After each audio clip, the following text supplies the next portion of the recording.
IVM.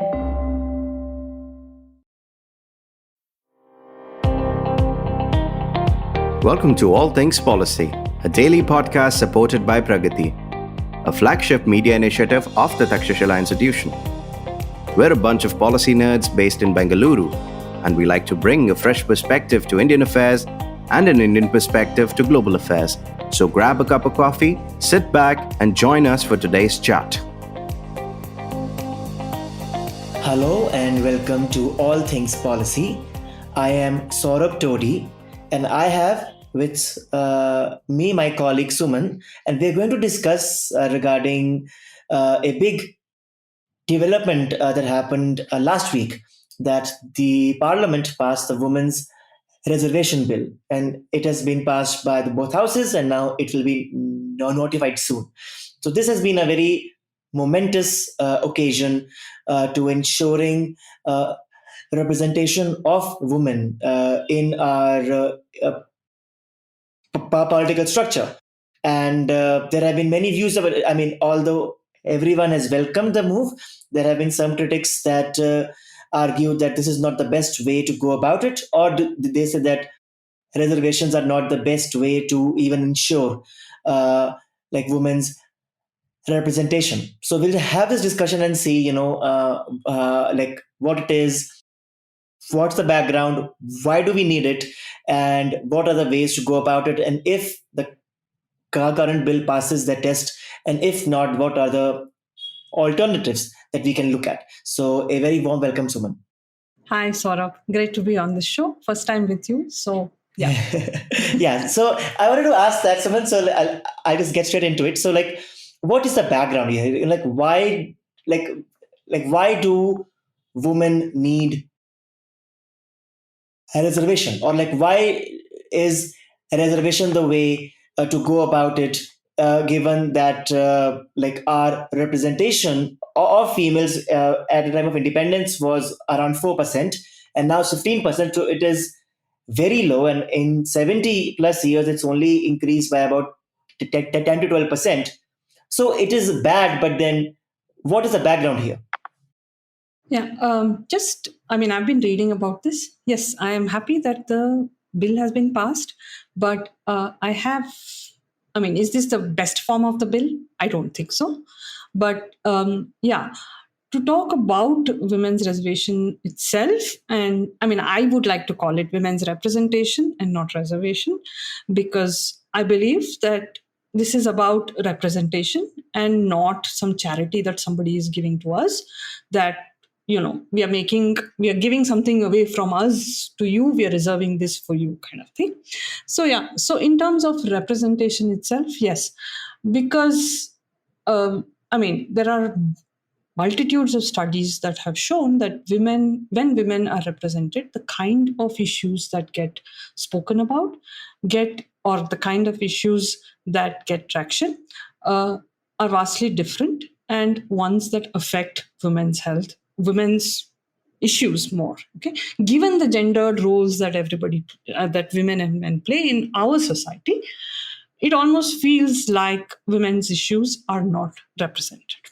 So when these get represented, given that only women will talk about women's issues, all of that, when these get representation, when these get spoken about in lawmaking forums, I believe that these will get redressed and will probably lead to better outcomes for society as a whole, because otherwise half the population is not being represented in any of the views. Now, why is it that men don't talk about women's issues, and women, it's not such a fine, it's not such a such a big line that we need to draw, that men do not at all talk about women's issues. But on a large scale, studies have shown that when women get a voice, issues such as water, drinking water, issues such as education, issues such as health get more traction, and that is what eventually we probably want. Right? So that way, the need for women in policymaking is really high. And I mean, come on, 50% of the population, and we are just 15% in any of the lawmaking bodies. That doesn't seem to be fair. It doesn't seem to be inclusive. It doesn't seem to be representative at all. In a representative democracy, I don't think that is a nice, that's an ideal at all. So that is in terms of my rant on why we why we need women in the parliament. No, that makes sense completely. And I was just wondering that, it is actually quite remarkable that when this bill, I mean, again, just for our listeners, this bill has been tried to be passed almost, I think, five times. And the last time it was passed in Rajya Sabha in 2010, it could not pass in the Lok Sabha. So, like, what changed? I mean, the same parties are there. And in the short span of about 10 to 15 years, it seems like everybody supports this. So, like, what changed? Firstly, I think, I mean, keeping the politics of it aside, in the sense that, okay, this we've had this government for the 2 terms, 9 years, and suddenly, I mean, in the 9 years, we've never heard about this, and they've just suddenly brought it up. That seems a little odd, but let's keep that aside. But look at just voting patterns, look at women as a block as such. You will see that in the 2019 elections, the voting percentages of women is muchly higher than the men.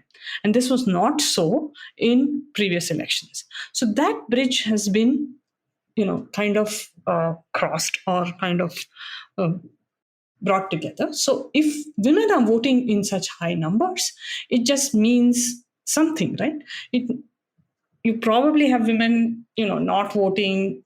I mean, we don't know motives for vote at all. But considering they are such a big voting bloc, probably parties have woken up the incentives for parties to look at women, as a separate constituency, and therefore come up with policies or with schemes that will entice women. Is It cannot be wished away. Look at all the schemes that you have for women. Okay, Yeah, yeah. the free cylinders, or the clean gas. I mean, the clean fuel, whatever we call it, the free bus, or any of it. Right, it just means that political parties have started taking women as a constituency quite seriously. And if we have all this as schemes and as something so patronizing towards women, why not have representation also of women, in the same way? It's not, I mean, women don't seek largesse from men. Okay, and it's not as if women want all this just to be beneficiaries. Women want to be at the decision making tables, having a voice in what needs to be really discussed. So in that sense, I think we have come to a tipping point to see that women need representation on the decision table. And so it becomes a catching point for political parties everywhere. And given the politics at present, I think everybody is pushing towards this, because this is something that cannot be negated or cannot be dissed by any party. Right? Given how society has been moving, we cannot discount the role women play anywhere. So that's, I think, a win in that sense, right? So yeah, so that's where we are with why we need women in the parliament itself. Yeah, and I think it's also kind of important to kind of for our listeners to kind of recall that women's reservation is not something that is very new. So through 72nd and 73rd Amendment, we already have reserved about one third, and in some cases 50% seats at the level of panchayat for women already, and that has been now going on for about 3 decades. And I think, despite some of the concerns at the starting that this will not really lead to empowerment, this will make women just mere proxies of their husbands or brothers or fathers or whatever. I think there is now increasing evidence that, despite those hiccups initially, like this reservation has helped. But do you think this same thing can be replicated at the level of, let's say, state or center? Because at the very local level, you're still like you have your ear to the ground. But do you think we can expect the same thing to happen? Um, I think the fears are slightly misplaced that, you know, uh, if having women in the parliament, they will be proxies, or they will be what they used to call as pati sarpanchs in um, in the local level. The fear that this will get replicated is misplaced. Sure, we cannot deny that there have been cases of that. We cannot deny that a lot of times, they are just appointed as proxies, and the decision making is still in the hands of the men. But there is evidence, like you said, of this having shown some fruit at the local level. There is a paper by Raghavendra Chattopadhyay and Esther Duflo, which actually show that issues regarding women get sought get discussed more when women are sarpanchs at the local level. Also, when we have this in addition to an ecosystem where there are self-help groups, women self-help groups, you see an increased awareness amongst women on these issues, and also subsequently more political participation, and that's what we want. Also, we need to make a difference between the local level and the lawmaking level. Okay, at the local level, maybe it's still okay for the husband of, if you're saying that there is this phenomenon, the husband to walk into a meeting and just call the shots. But when we are talking about the parliament, we have to keep in mind that this is a law-making body, right? And anybody just doesn't walk into the parliament to make, you know, to make laws. Or so it's not as if the husband is going to walk into the Yeah, parliament so and make laws. it will cause like I think it is not as easy, and I think I mean same It's not at the easy. Sure, it, there will be yeah, yeah. influences. Okay, there will be Hmm. influences. But what is it that is so different about women being influenced versus sons, nephews, uncles, etc.? You still have this whole True. system where fathers are nominating sons, uncles are nominating nephews.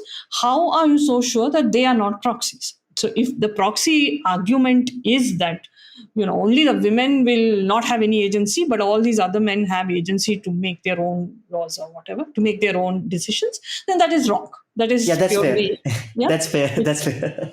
right. So I don't think that argument holds at all. Sure, I mean, I'm not discounting the influence men have on these kind of things, but to make a start, I think this is good. And you will have women who break out of the mold, and what norm breaking is what we are looking at in societal change. So if we want this, sure, we should be willing to live with some of this, right? Yeah, true. Yeah, true. And honestly, I think even if these concerns are there, I think the idea is again to go back to the experience of how all of this happened at the local level, right? That there might be some issues in like for the first two cycles or something, but eventually, as the women go to state assemblies and parliament and all, like I think they will start to get their own voice, and they will start to like break out of that mold, as you said, and then And like yeah, start to assert themselves. and it's not as if they haven't done it before. Remember, in the Hmm. first parliament itself, first session of the first sitting, 19 whatever 47, 1950, you had women. Sure, they were elite women. Okay, they were women from elite families who got elected in the 4.4% of the people who got elected. Yes, there were elite women who came to the thing, who came to the parliament. But look at their contribution. It's not like as if they were sitting around doing nothing. Okay, there was Amrit Kaur who actually passed, who led the movement for you know foundation of the aims, which Yeah, yeah, is yeah. such a big thing. She passed the Prevention of Food Adulteration Act, and there were so many other acts that were passed at the instant. Again, dowry prohibition. Whose issue is dowry prohibition? It is the women's issue, right? Who else will bring it up? What are the True. incentives for somebody else to bring it? All Mhm. this was done in the first parliament. So how can you say that women will not bring in quality lawmaking into the process? It is, I mean, I think we are being extremely misogynist if we say that the quality of lawmaking will suffer if we have that many women in the parliament. That is completely misplaced, or complete. Yeah, I would say it's completely Yeah, misplaced. it is. It is. I completely agree with you. I think if it's anyone's argument that like women cannot make laws as effectively as men, I mean, I would contest that men can even make those laws as effectively as we have seen in our parliament. And I think I don't see there's any difference, at least regarding gender. I think it's not something that I think we should really pay any attention to. I mean, that argument is just spurious. But I'm curious. So I think so now that we have the bill, which is now an act, so it's passed, and it, it will get the presidential assent.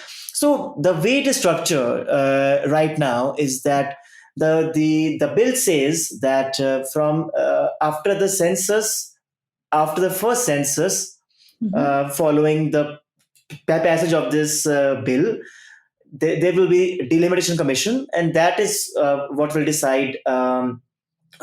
like which seats to be reserved, and then these seats will be reserved in rotation. So every delimitation, which usually happens once every 10 years, they will change these reserved seats.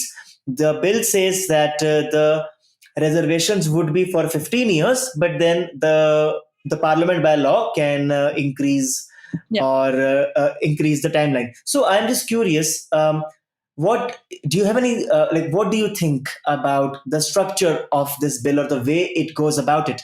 Do you think that this bill is something that can empower women, like the way it is structured?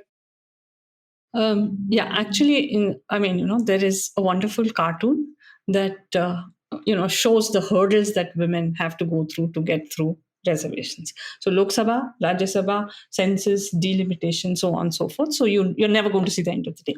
So basically, we are telling women, please wait, you're in the queue, and you know this can happen. While we want it to happen, no, while we have made it, uh,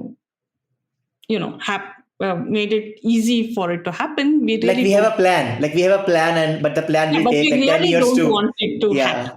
That's the messaging that is gone about. Okay, the idea that census is essential makes sense for something when you want to measure who the beneficiaries will be. Okay, so if you are doing a census to check for SC/ST reservation, or any of those kind of things, I would say there is merit in that idea of doing census, because you need to know which are the seats that have more SC/ST population and therefore need more representation. But for women, for something like women's reservation, it was such an open and shut case. It is, we are 48-50% of the population, and how hard is it to just do this by lottery? Because Hmm. that's one of the options open, right? To do this by lottery, you really did not need census followed by delimitation, and therefore uh, arriving at some a complex formula for Mhm. this reservation, right? So I find that disingenuous in the bill. It's almost telling you, I mean, finding a way out to not do this. Hmm. That, I think, is, for me, is problematic. Stay tuned to All Things Policy. We'll be right back after a short commercial break.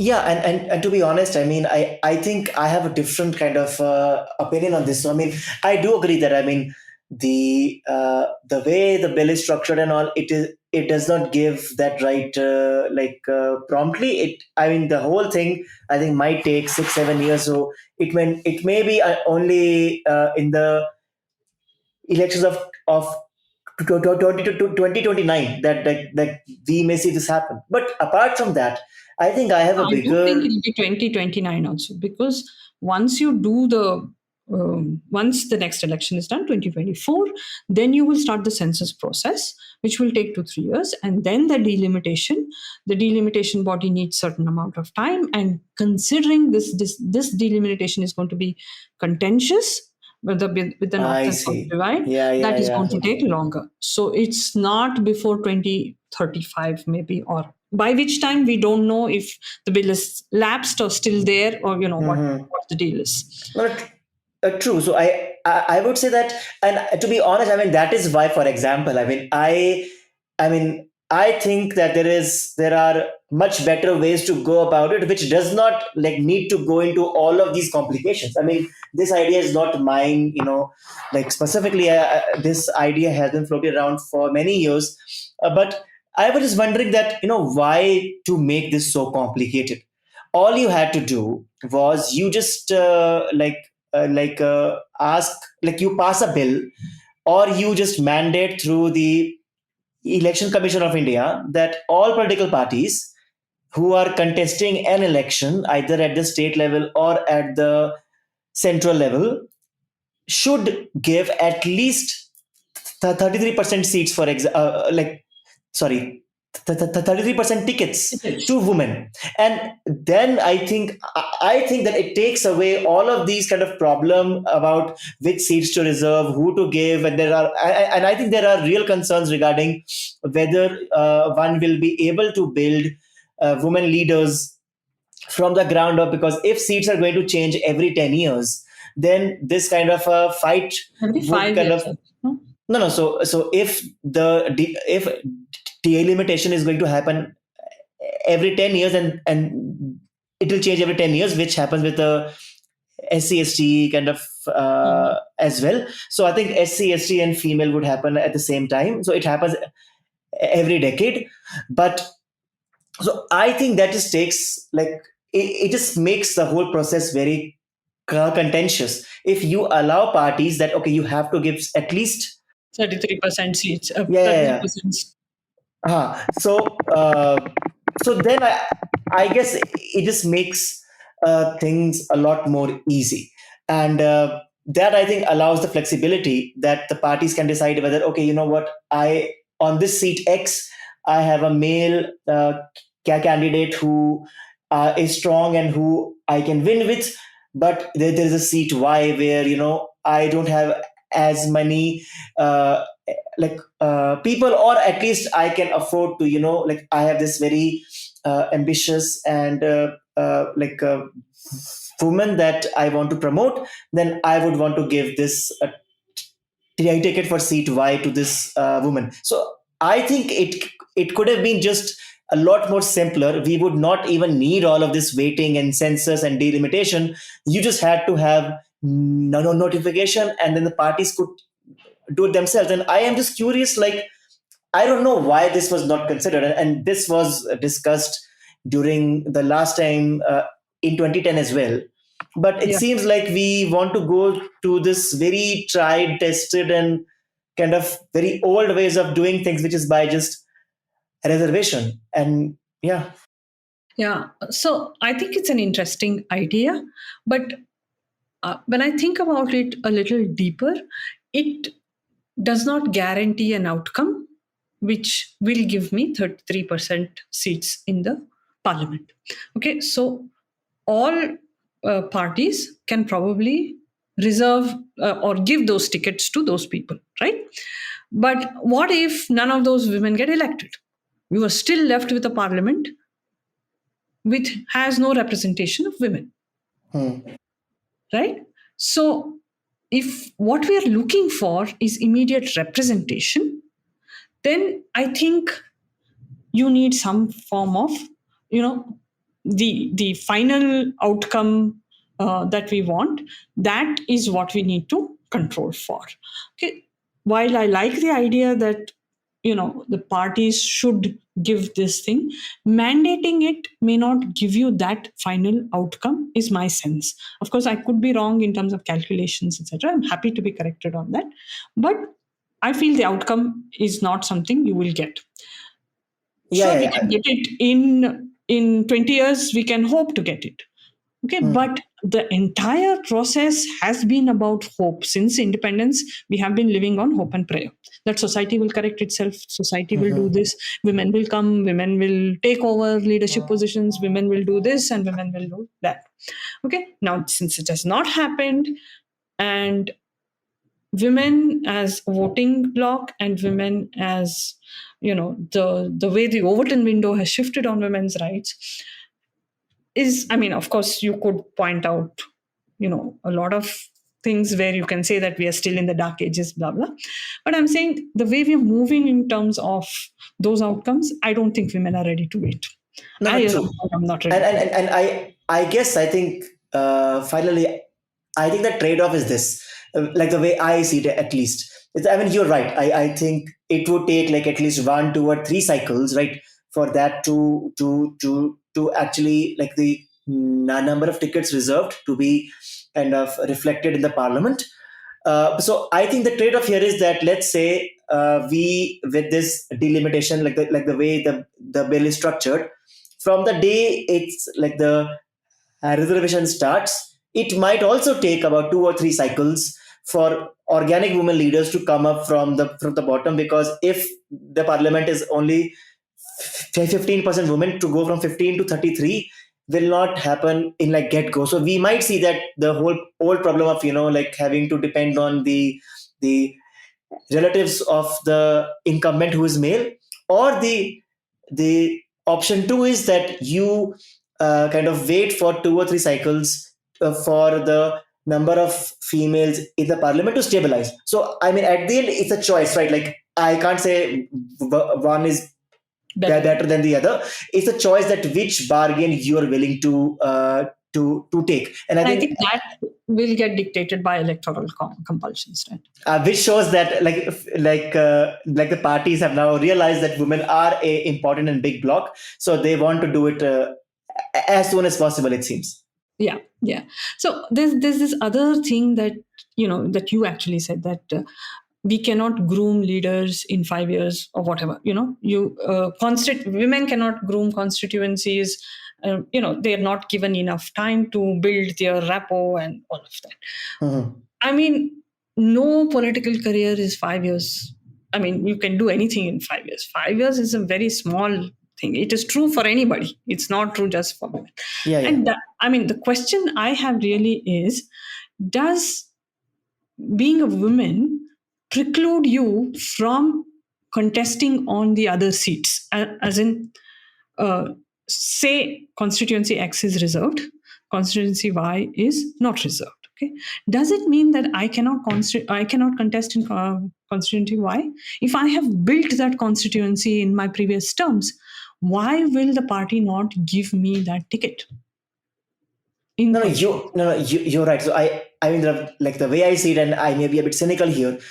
I mean, that's why I think like the idea that I am saying I prefer that is because I think the argument is that if the reserved seats are going to change every 10 years, then there will be competition between the women Sure, why leaders not? of that seat and then the men. And I think that might like get a bit ugly. But I mean, the way I see it is that I mean, Isn't it ugly enough now? true. I mean, I agree. I mean, I would say that I understand. I just think that it just makes the whole process, I think, a bit more Yeah. acrimonious. But I guess that we have to see. I think if the things really go like if things really don't go the way they're supposed to go, I think the parliament will bring in amendments to do what it must. Yeah, because protecting the privilege of 179 male MP, or whatever number of male MPs now, seems to be um, the most important thing at this point in time, which is why you have the census, the delimitation, every which way you have all those hurdles coming up. So they will do everything to protect the privilege of the male MPs. They will bring arguments which are not so, may not stand the test of time. But I mean, the only thing I would like to say, the Overton window has shifted enough for us to see some action on this, and I'm happy about that. No, And not I true. think we should just see how this goes, and let's hope it's a victory for women and therefore a victory for everybody. No, not true. And I should say that, see, we can all discuss whether it was good or bad or how it could be improved and everything. But the fact of the matter is that this bill is now passed. This is now reality. And I think I really look forward to having like like being represented by the parliament, where at least the ratio of for women MPs is at least half of what they are in population, or at least something like that. So I think, however it is, as we've said that I think if things don't go the way they're supposed to go, I think there is always a scope for course correction.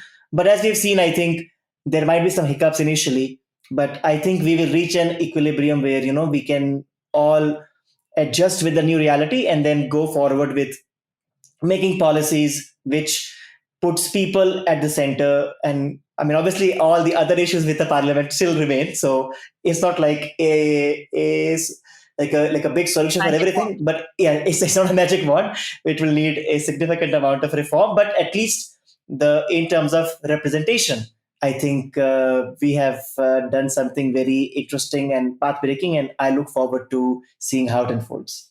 Yes, if at all it happens. Oh my god, I hope it happens. I really hope we don't like this is not cosmetic, I am although it's not. taking time. But You are the optimist. I like to see it with the half glass empty, half empty view.